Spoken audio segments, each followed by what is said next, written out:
राष्ट्रीय लोक जनता दल पार्टी गठन के बाद जिला सम्मेलन के रूप में यह पहला कार्यक्रम गया में है। इसके पहले राष्ट्रीय लोक समता पार्टी के रूप में कार्यक्रम होता था, जिसमें अनेक बार आए थे आपके बीच में।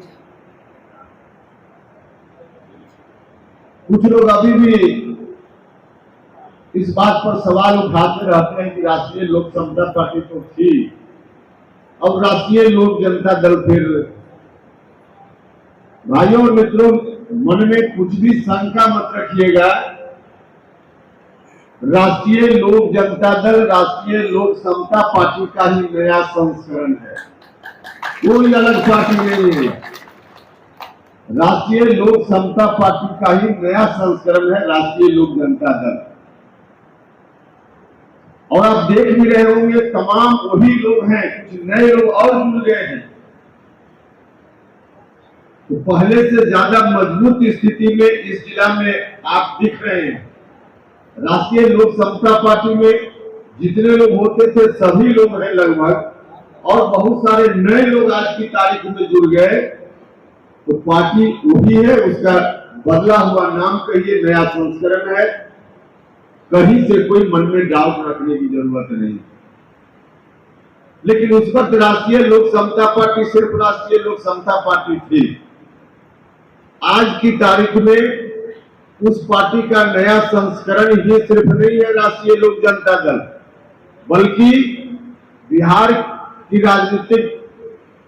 के राजनीतिक परिदृश्य से लगातार समाप्त होते जा रहे जनता दल यूनाइटेड का भी विकल्प, सब्स्टिट्यूट यही पार्टी राष्ट्रीय लोक जनता दल।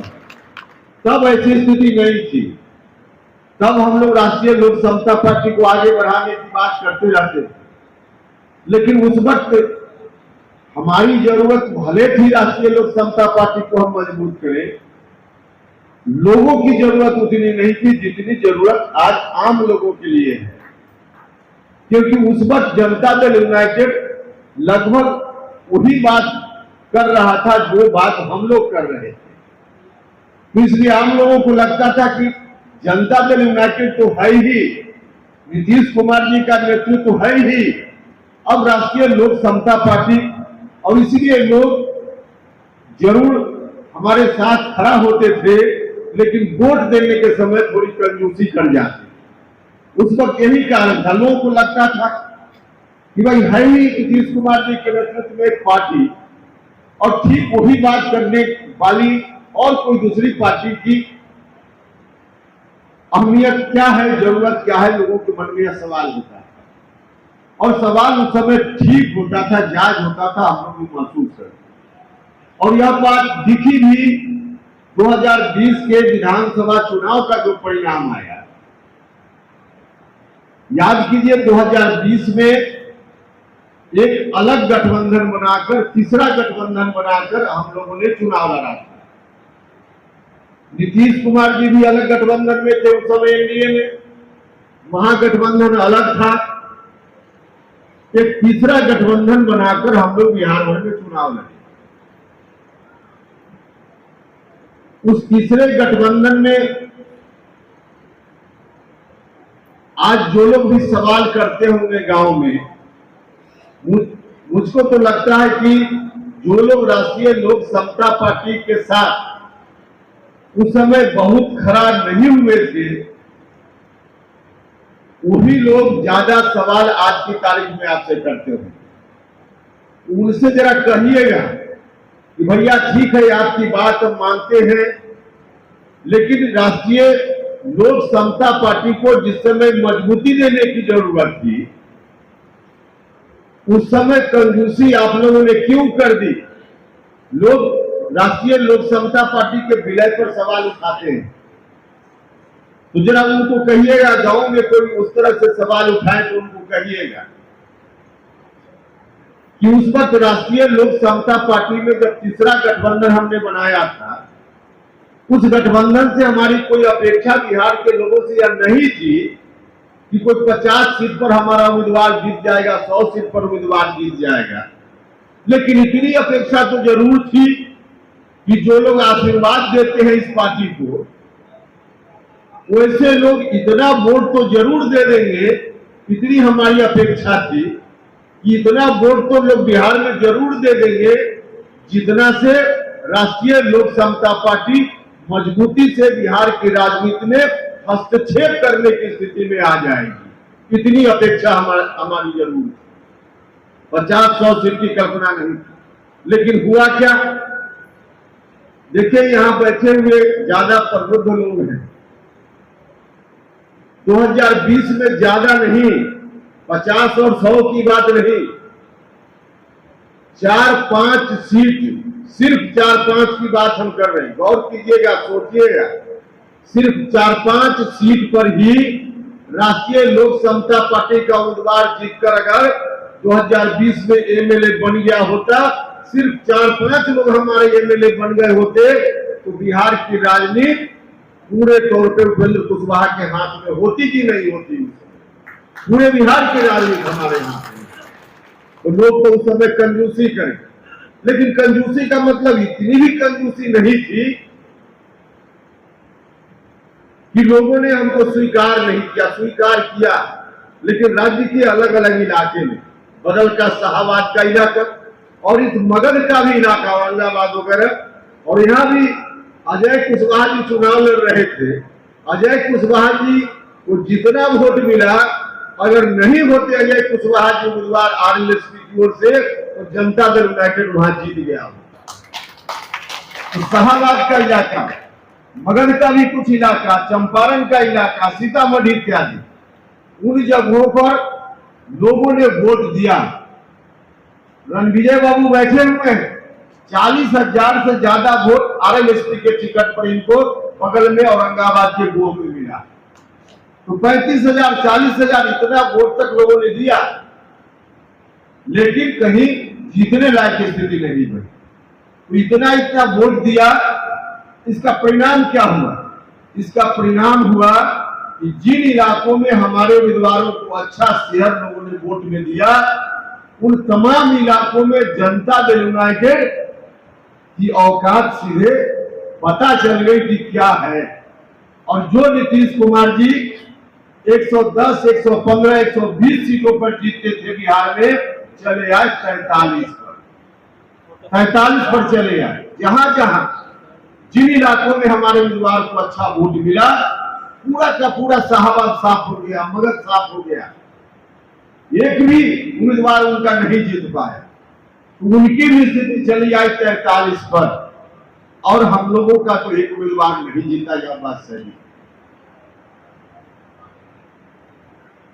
लेकिन जो कुछ भी चुनाव परिणाम आया, इस चुनाव परिणाम से तीसरी जगह इसका साइड इफेक्ट बहुत ही गलत तरीके से होने लगा। क्या साइड इफेक्ट हुआ? राष्ट्रीय जनता दल के लोग जो कुछ साल पहले सपना छोड़ दिए थे कि बिहार में हम सत्ता में आएंगे, उन लोगों ने फिर से अपना कुर्ता पजामा धुलवा करके और माथे पर लालटेन लेकर के वो लोग फिर से निकल पड़े।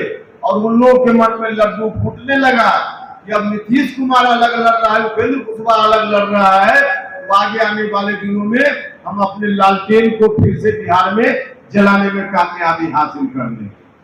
तो उनके मन में जब लड्डू फूटने लगा, आरजेडी के लोगों के मन में लड्डू फूटने लगा, तब हम और हमारे साथियों ने रिवर्स किया। या वैसी परिस्थिति में हम लोगों के कारण किसी तरह से अगर आरजेडी के आने का, और आरजेडी से मेरा मतलब है कि 2005 के पहले जिस रूप में बिहार की स्थिति थी, आरजेडी वाले जब भी कभी आने की बात करेंगे तो निश्चित रूप से 2005 के पहले वाली स्थिति को आने से कोई रोक नहीं पाएगा। तो हम लोगों को लगा कि फिर से वही स्थिति बिहार में आ जाएगी, और वह भी हम लोगों के कारण, तो यह तो बहुत बड़ा अपराध हो जाएगा, बहुत बड़ा अपराध हो जाएगा। इसलिए हम लोगों ने विचार किया, और जिस वक्त विचार कर रहे थे उसी वक्त नीतीश कुमार जी की ओर से पहल हुई। जानना चाहिए आप लोग, नीतीश कुमार जी की ओर से पहल हुई। नीतीश जी ने बुलाकर मुझसे कहा, नीतीश जी ने मुझसे कहा कि उपेंद्र कुशवाहा जी, यह पार्टी भी जिस तरह से आप आरएलएसपी चला रहे हैं, जनता दल यूनाइटेड भी आपकी ही बनाई हुई पार्टी, और यह बात ठीक कही उन्होंने। जितनी मेहनत राष्ट्रीय लोक समता पार्टी को बनाने में हमने की थी, उससे थोड़ा भी कम समता पार्टी को बनाने से लेकर जनता दल यूनाइटेड तक हमने उससे थोड़ी भी कम मेहनत नहीं की। उस पार्टी को बनाने में भी उतनी ही मेहनत हमने की थी। 1994 से लेकर लगातार 2005 में जब तक नीतीश कुमार बिहार के मुख्यमंत्री बने, दिन को दिन नहीं, रात को रात नहीं, हम लोग उस वक्त भी करते रहते थे। अपनी जवानी का महत्वपूर्ण साल नीतीश जी को कुर्सी पर बैठाने में हमने भी कुर्बान किया था समता पार्टी की शुरुआत से लेकर 2005 तक। तो नीतीश जी ने कहा कि यह पार्टी भी आपकी बनाई हुई पार्टी है, तो मुझको लगा कि ठीक कर रहे हैं नीतीश। साथ ही साथ उन्होंने कहा यह पार्टी आपकी पार्टी है, अलग से पार्टी चलाने की क्या जरूरत है, अब आगे हमको नहीं रहना है, आइए इसी पार्टी को अब चलाने का काम कीजिए। तो मुझको लगा कि चलिए इस निर्णय से कम इतना तो होगा कि आरजेडी वाले लोग जो मन में लड्डू फोड़ रहे हैं, उनको आने से तो हम जरूर रोक देंगे। और हमारा तो संकल्प शुरू से रहा है कि बिहार की राजनीति में हम कुछ भी खेल सकते हैं, लेकिन आरजेडी वाले फिर से आ जाए इसको हम नहीं कबूल कर सकते। इसलिए नीतीश जी के साथ हम लोगों ने सहमति व्यक्त कर, लेकिन उस वक्त जिस वक्त हम लोग सहमति व्यक्त कर रहे थे और निर्णय करके हमने विलय कर लिया, हम तो गए थे अपना सर्वस्व न्यौछावर करके। जो कुछ भी राजनीति, बिहार की राजनीति में हमारी कमाई थी, सबको हम न्यौछावर करके, कुर्बान करके उनके साथ हो गए। लेकिन उस दिन हमको कहां पता था कि नीतीश कुमार जी जिस तरह से हमारी राजनीति है आरजेडी के खिलाफ शुरू से लेकर अंत तक, उसी तरह से नीतीश कुमार जी की भी राजनीति समता पार्टी का जन्म हो या बाद के दिनों, समता पार्टी के जन्म के समय तो आप सब लोग जानते ही हैं कि किस परिस्थिति में समता पार्टी बनी थी। और उतना ही नहीं, छोड़ दीजिए उस समय की बात, अंतिम में 2020 जो विधानसभा का चुनाव हुआ, सबसे अंतिम चुनाव विधानसभा का 2020 में हुआ, जिस 2020 के विधानसभा चुनाव में भी नीतीश जी ने क्या कहा था बिहार भर में घूमकर, 15 साल बनाम 15 साल, नहीं दीजिएगा हमको वोट तो फिर बड़े भाई आ जाएंगे, यही कहकर शुरू में भी वोट लिया नीतीश जी ने, और अंत में 2020 में भी यही कहकर बिहार के लोगों से वोट लिया। तो हमने भरोसा किया कि नीतीश कुमार जी की भी राजनीतिक पृष्ठभूमि जब यही है, तो नीतीश जी ठीक ठाक आगे रहेंगे, करेंगे। लेकिन उस वक्त कहां पता था, हम लोग कभी सपना में भी नहीं सोचते थे। यही नीतीश कुमार जी एक दिन ऐसा आएगा जब अपनी राजनीति की अंतिम पारी की बात करेंगे, तो बिहार को फिर से उन्हीं हाथों में सौंपने लगेंगे जिन हाथों ने इस बिहार को बर्बाद करके रख दिया था, हर तरफ से तंग और तबाह करके रख दिया था। लेकिन हुआ वही अंत में आकर नीतीश जी ने कहा कि हम उन्हीं हाथों में बिहार को सौंपेंगे जिन हाथों ने बिहार के साथ क्या क्या नहीं किया। और तब हमने नीतीश जी से बात की, हमने फिर अकेले में उनसे बात की। हमने कहा कि नीतीश जी ऐसा मत कीजिए, उपेंद्र कुशवाहा का चेहरा पसंद नहीं है, कोई बात नहीं। जिन लोगों ने आपको शुरुआती दौर में सबसे ज्यादा साथ दिया, समता पार्टी बनी तब से लेकर और 2005 तक तो समाज के सभी वर्ग के लोगों ने साथ दिया, चाहे दलित महादलित भाई हो, पिछड़ा अति पिछड़ा भाई हो, लघु समाज के लोग हो, अल्पसंख्यक समाज के लोग हो, सवर्ण समाज के लोग हो, सब लोगों ने थोड़ा या कम या ज्यादा साथ दिया, तब नीतीश कुमार बिहार के मुख्यमंत्री बन पाए। लेकिन शुरुआत में किसने बैठने की जगह दी? शुरुआत में लघु समाज के लोगों ने, धार्मिक समाज के लोगों ने। जब हम लोग समता पार्टी लेकर शुरू में घूम रहे थे तो कोई बैठने की जगह देता था क्या?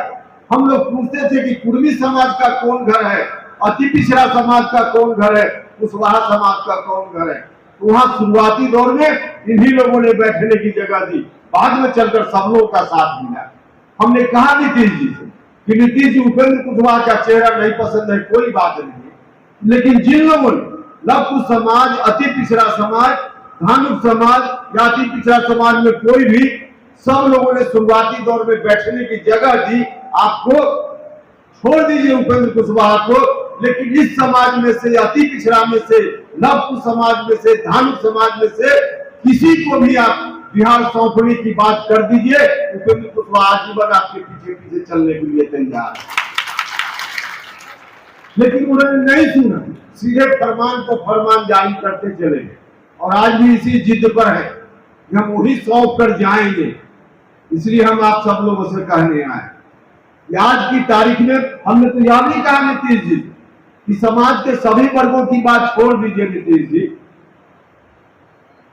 उस वक्त बिहार में उपचुनाव हुआ था 2 जगह, पुरनी में और मोकामा में, उस चुनाव परिणाम का रिजल्ट जो था, परिणाम जो था, हमने उसका आंकड़ा उनको बताया अकेले, कहा कि देखिए अब इस परिस्थिति में जब आरजेडी को सौंपने की बात आप करने लगे हैं, बाकी लोगों को छोड़ दीजिए, पूर्वी समाज के लोग भी नीतीश जी आपको इसलिए वोट देते थे कि उनको लगता था कि एक वोट हम देंगे नीतीश जी के पक्ष में, नीतीश जी की पार्टी को, जनता दल यूनाइटेड को, तो हमारा नेता नीतीश कुमार, उनको मजबूती में एक वोट हमारा जाएगा। जिस वक्त उनको लगेगा कि नीतीश कुमार जी की पार्टी को दिया हुआ एक वोट भी आरजेडी के आतंक के लिए जो जिम्मेवार परिवार है, उस परिवार को मजबूत करने में लगेगा, तो कोई पूर्वी समाज का वोट भी आपको नहीं देगा नीतीश जी। हमने साफ साफ उनसे कहा, लेकिन नहीं सुने। जब नहीं सुने तब हम लोगों ने कहा, जब आपकी मर्जी, इस स्थिति में आपकी पार्टी को अब नहीं रहने वाली, जनता दल यूनाइटेड के साथ कौन लोग रहेंगे? आरजेडी को जो मजबूत करना चाहेगा सीधे आरजेडी में रहेगा। आपके साथ वही लोग थे जो आरजेडी की मजबूती को नहीं देखना चाहते थे, वैसे लोग आपके साथ नहीं रहेंगे। आपकी पार्टी जनता दल यूनाइटेड बर्बाद हो जाएगी, समाप्त हो जाएगी। हमने साफ साफ कहा और आज है यही स्थिति। धीरे धीरे जेडीयू का अस्तित्व अब समाप्ति के कगार पर है। आप देख भी रहे, एक से एक नेता, आज तो डॉक्टर मुनाजिर हसन जैसे एक नेता आपके सामने दिख रहे हैं, लेकिन जितने नेता वहां है, नीचे के कार्यकर्ताओं की बात को छोड़ दीजिए, जिला स्तर के जो कार्यकर्ता है, इवन आपके जिला के भी बहुत सारे लोग हैं जो हम लोगों से संपर्क में हैं, कहते हैं कि कुछ दिन और देख लेते हैं, शायद किसी बोर्ड निगम में जगह मिल जाए, कहीं मेंबर बन जाए। इतना दिन रहे हैं तो 2-4 महीना तो सरकारी कोई पावर का इस्तेमाल कर ले, इसलिए लोग लालच में पड़े हुए हैं। और जो बड़े बड़े नेता हैं, जो मंत्री हैं, एमपी हैं, एमएलए हैं, उन लोगों ने कहीं न कहीं अपना ठिकाना ढूंढ कर रखा है, क्योंकि उनको मालूम है कि चुनाव की जो बैतरनी है, वह बैतरनी हम जनता दल यूनाइटेड की नाव पर सवार होकर नहीं पार कर पाएंगे। इसलिए लोग इंतजार में हैं कब कौन व्यक्ति वहां से छलांग लगाकर कहां जाएगा। सब लोगों ने अपना अपना ठिकाना बनाकर रखा है। तो आज की तारीख में अंदर से पूरा का पूरा जनता दल यूनाइटेड खोखला है, कुछ नहीं बचा है, माल बिल्कुल समाप्त है, डब्बा बच गया है। भाई और मित्रों, अब ऐसी स्थिति में जो काम जनता दल यूनाइटेड समाज में करता था, और तब हमारी बात लोग नहीं सुनते थे आरएलएसपी की, अब जब जनता दल यूनाइटेड समाप्त, उस परिस्थिति में जो लोग, जिन लोगों की जरूरत थी, वो लोग कहां जाएंगे? उनके लिए एक पार्टी की जरूरत है, और वही पार्टी अब जनता दल यूनाइटेड के समाप्त होने के बाद राष्ट्रीय लोक जनता दल के रूप में है। अब वही पार्टी, इसलिए हमने कहा आज की तारीख में जनता दल यूनाइटेड का सब्स्टिट्यूट भी, विकल्प भी यही राष्ट्रीय लोक जनता दल है। इसलिए आप सब लोग पार्टी के साथी हैं। सब लोगों से हम आग्रह करने आए कि मजबूती से आप लोग जाइए, गांव में लोगों के बीच जाइएगा, लोग जरूर आपकी बात सुनेंगे, लोग इंतजार में जाइए, हर जाति धर्म के लोगों के बीच में जाइए, सभी जात धर्म के लोगों के बीच में जाइए। आज जो नीतीश जी की स्थिति है, धीरे धीरे सब लोगों तक यह बात जा रही है। हमको मीडिया के बंद होने कल परसों पटना में पूछा कि आप नीतीश जी के बारे में बड़ी चर्चा है कि नीतीश जी फिर से एनडीए में जाएंगे। हमने कहा कि भैया अब नीतीश जी एनडीए में जाएंगे कि नहीं जाएंगे मुझको पता नहीं, या तो निर्णय उनका होगा। लेकिन जिस रूप में नीतीश जी का चेहरा जो हम देखते हैं टीवी पर, तो जितना अंदर से परेशान दिखते हैं नीतीश जी, उनको उनके चेहरा को देखकर मुझको दया आती है। और सच में उनका चेहरा मैं देखता हूं तो दया आती है। नीतीश जी इतनी परेशानी में हैं, आरजेडी के लोगों ने एक तरह से कहिए कि चक्रव्यूह में उनको फंसा लिया। अब चक्रव्यूह में अब निकलेंगे कि वही रहेंगे, अब उनकी मर्जी है, इस पर मेरा कुछ नहीं कहना है। लेकिन नीतीश जी जिस रूप में हैं, अब कोई रास्ता नहीं उनके पास है। लेकिन अब इसमें हम लोग कर भी क्या सकते हैं? जो कुछ भी नीतीश जी की परिस्थिति आज बनी है, उसके लिए कौन जिम्मेवार है? उसके लिए कोई और नहीं जिम्मेवार है, स्वयं नीतीश कुमार जी अपने जिम्मेवार हैं। कहा जाता है कि अपने पैर में कुल्हाड़ी मारने का काम वो अपने पैर में कुल्हाड़ी नीतीश जी ने स्वयं मार ली। और लालू जी, उनके ऊपर भरोसा नीतीश जी का, शुरुआत में उनको लगता होगा कि लालू जी हमारी मदद करेंगे, लेकिन नीतीश जी का भ्रम शायद अब टूट रहा होगा। हमने बार बार कहा है नीतीश जी, अगर थोड़ा भी भ्रम बचा है तो तोड़ लीजिए। लालू यादव जी, नीतीश जी आप भ्रम में मत रहिए। आपकी राजनीति को ताकत देने के लिए उन्होंने आपके साथ दोस्ती नहीं की है। उन्होंने दोस्ती की है तो सिर्फ और सिर्फ अपने बेटा को बिहार का मुख्यमंत्री बनाने के लिए दोस्ती की है, आपके लिए दोस्ती नहीं की, आपके लिए दोस्ती नहीं की। तो अब नीतीश जी वही खड़े हैं। अब जाने नीतीश जी, हम लोग दया ही कर सकते हैं, बाकी कोई मदद इस रूप में हम लोग नहीं कर सकते हैं। लेकिन उनका जो निर्णय है कि बिहार को सौंप देंगे हम आरजेडी वालों के हाथ में, तो इसको हम लोग नहीं होने देंगे, इसको नहीं होने देंगे। क्योंकि फिर से वही राज आवे, आप लोग कल्पना कर सकते हैं कि क्या होगा, किस तरह से वह राज चल रहा था। वह राज फिर नहीं आवे, इस बात के लिए संकल्प लेकर यहाँ से आप सब लोग जाइए और गांव में तमाम जाति धर्म के लोगों के बीच में जा करके पार्टी के संदेश को पहुंचाइए। आप सब लोग दल के लोग हैं, मजबूती से जाइएगा। उसको पूरा पूरा भरोसा है कि गांव गांव में जाइएगा और लोग आपका इंतजार लोग कर रहे हैं, वहां जाइएगा, निश्चित रूप से पार्टी के साथ लोग खड़े होंगे, इतना मुझको विश्वास है। और इन्हीं शब्दों के साथ, इसी आग्रह के साथ मैं आप तमाम लोगों को